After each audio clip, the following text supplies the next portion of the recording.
We look at Rome and see only ruins, but beneath the stone lies a secret heart of moving gears and steam. This was a civilization of engineers. They didn't just conquer the world, they redesigned the very laws of the physical earth. Their story begins in Alexandria, a city of glass and light, where the greatest minds of antiquity gathered to dream. Here lived Hero, a man who saw the world as a machine. He was the Tony Stark of the ancient world. He invented the world's first vending machine, a simple clay jar that used physics to dispense wine for a coin. Inside, a weighted lever tilted. As the coin fell, it opened a valve, allowing exactly one portion of wine to flow. It was automation 18 centuries early, a miracle of logic that used gravity instead of electricity to serve the Roman public. Hero then turned his genius to the temples. He wanted to show the people the true, mechanical power of the gods. When a fire was lit on the altar, the temple doors would swing open, without a single human hand touching the stone. It was a masterpiece of pneumatics. Expanding air from the fire pushed water into a bucket, creating the weight to pull ropes. When the fire died, the air cooled. The doors would close as if a phantom had retreated back into the shadows. Hero wasn't just obsessed with doors. He was obsessed with the nature of heat itself. He had discovered steam power. He built the Aeolipile, a hollow bronze sphere that spun with terrifying speed, jetting steam from two curved metallic nozzles. It was the first steam turbine. 2,000 years before the Industrial Revolution, the Romans had the key to the modern world. But they saw it as a toy, a curious distraction for dinner parties. The revolution that could have been was quietly ignored. While Hero dreamed of steam, Rome built with concrete. Not the fragile material of today, but a stone that lived. They used volcanic ash and quicklime. It was a chemical masterpiece that actually grew stronger the more the world attacked it. It was self-healing. When cracks formed, water would trigger a reaction, growing new minerals that glued the structure back together. This allowed for the Pantheon, a dome so vast it remains the largest unreinforced concrete structure on the entire planet. It has stood for 2 millennia. While modern skyscrapers rust and fail, the Pantheon remains a silent witness to Roman mastery. That same concrete anchored their harbors. It was designed to harden underwater, turning the sea itself into a foundation for trade. To build these giants, they needed precision.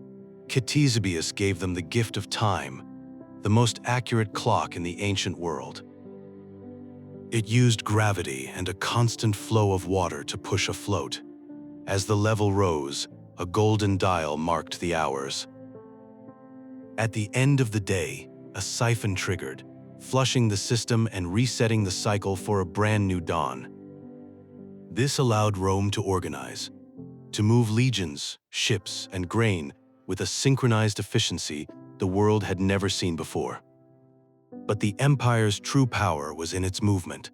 They built a road network that stretched 50,000 miles across 3 continents.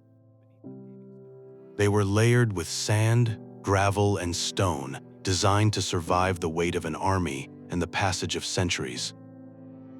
To keep them straight, they used the groma, a simple cross-shaped tool that mastered the geography of a continent with mathematical certainty. Where the land failed, they built bridges. They used the arch to distribute weight, spanning rivers that others thought impassable. Trajan's Bridge, 1,000 meters of stone and timber, built to prove that no river could stop the reach of Rome. When they couldn't go over, they went through. They tunneled through mountains using fire and water to shatter the unyielding stone. Their water followed. Aqueducts carried life across hundreds of miles, descending at a gradient of just a few inches per mile. This was the plumbing of an empire. Lead and clay pipes carried water into every home, every bath, and every fountain in Rome. It powered the great baths. Subterranean furnaces, known as hypocausts, circulated hot air beneath the floors and through the walls. It was a world of comfort, a masterclass in climate control that turned the Roman winter into a sanctuary of eternal summer. But the Romans also engineered for the spirit. At the Colosseum, they built a stage for the most brutal mechanical spectacles. Beneath the floor lay the hypogeum, a complex web of elevators and trapdoors that launched animals and warriors into the light. They even engineered the sky. The velarium, a massive retractable roof of canvas, protected the crowd from the Mediterranean sun. It required an army of sailors to operate, a web of ropes and masts that turned a stone stadium into a sailing ship. This was total immersion, a machine of distraction designed to keep 1 million people entertained and the empire stable. To feed this city, they turned to industrial-scale farming.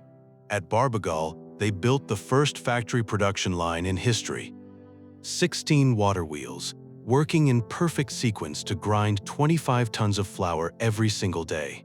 Mass production before the word existed. This was force multiplication. They used the power of the earth to sustain a population that had outgrown the reach of simple labor. But Roman engineering wasn't always massive. Sometimes it was small enough to fit in the palm of a hand. A golden lock, half the size of a bottle cap, yet containing an internal mechanism as complex as a modern padlock. It proves they had mastered miniaturization. They possessed the precision of watchmakers 2,000 years before the age of modern optics. Even their glass was a marvel. Using blowpipes, they turned sand into transparent treasures for the Roman elite.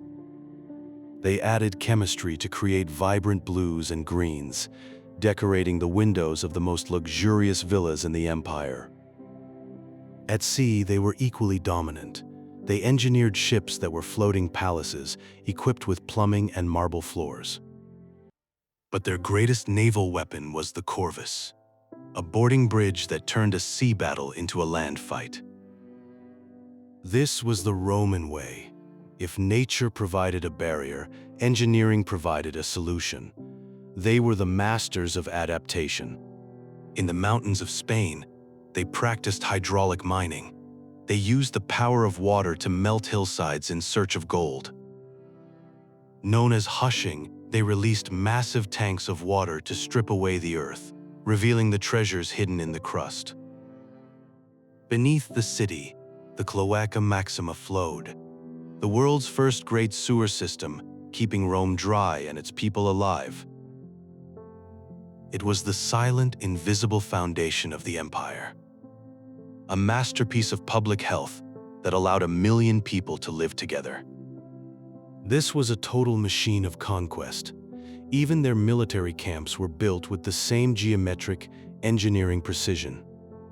The ballista, a machine of torsion and tension, firing heavy bolts with the accuracy of a rifle across the battlefield.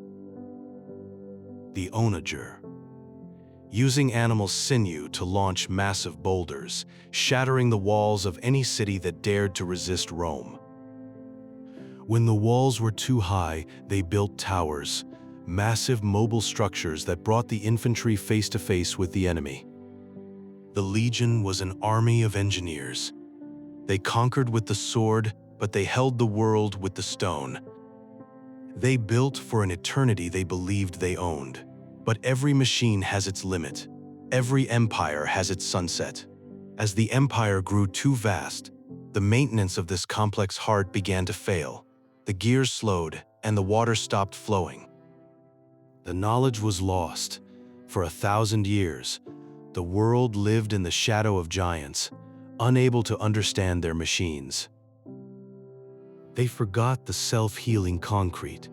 They forgot the steam turbines. They forgot the precision of Hero's workshop. But the stone remained. It waited for a new age of science to look upon it, and finally understand its secrets. Today, we are finally catching up. We are rediscovering the math of the arch and the chemistry of the volcanic mortar. We look at Rome and see a mirror of our own ambition. We see a civilization that refused to accept the limits of nature. Their machines were the parents of our own. Their failures are our warnings. They are the roots of our modern world.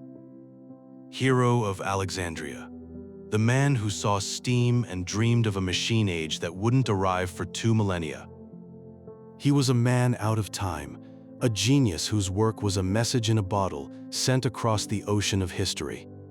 And now, we have finally opened it. We are beginning to see the world as they did, as a great work in progress. Rome is not dead. It lives in every arch we build, every road we pave, and every machine we engineer. They taught us that genius is not reserved for the present. It is the legacy of those who dared to build for eternity. To build for a century is difficult. To build for 2,000 years is the great work. From the first gear to the final dome, the story of Rome is the story of human potential realized in stone. What will we leave for those who come after us? Will our work endure the weight of the coming millennia? Or will we be the ones standing in the shadows, looking back at a greatness we can no longer understand? The answer is not in the materials we use, but in the spirit with which we build. The Romans built because they believed they were part of something larger than themselves. They were the architects of the world. They engineered eternity. And in doing so, they left us a map to follow. The great work continues in every hand that holds a tool and every mind that asks how. We are all builders of the future, standing on the shoulders of the giants who came before us. History is not behind us. It is beneath us, waiting to rise and inspire us once more. We are the master engineers of today, but we must remember the masters of yesterday. Generations will walk among our works. They will wonder who we were, what we believed. For in the end, we will all be judged by the stone we leave behind. Every arch we raise, every gear we turn, every drop of water we channel through our systems, each piece matters, each detail shapes our world. From the first spark of imagination to the final moment of creation, we transform wonder into reality. Every dream of the impossible made real. From the forges of innovation to the monuments we've raised, we are the masters of steam and stone, architects of a new age, builders of tomorrow. Through every challenge and triumph, we build something greater than ourselves, and our work will endure, standing as a testament to what we accomplished together. We build not for ourselves, but for eternity. Long after we are gone, the world will remember what we dared to create, what we dared to dream. When all else fades to dust and memory, when our names are forgotten and our stories lost, the stones will still be there, silent witnesses to what we built. Through the longest night, through darkness and uncertainty, we endure. And when morning breaks at last, we'll be here, watching the next dawn rise.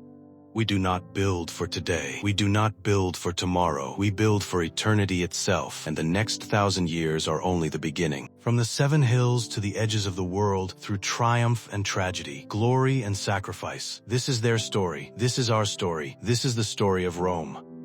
What mortal hands have carved from earth and will? What vision has shaped into permanence, eternity in stone? History is only just beginning. The greatest chapters are yet to be written, and you're part of the story. Like, subscribe, and share this video for more videos like this.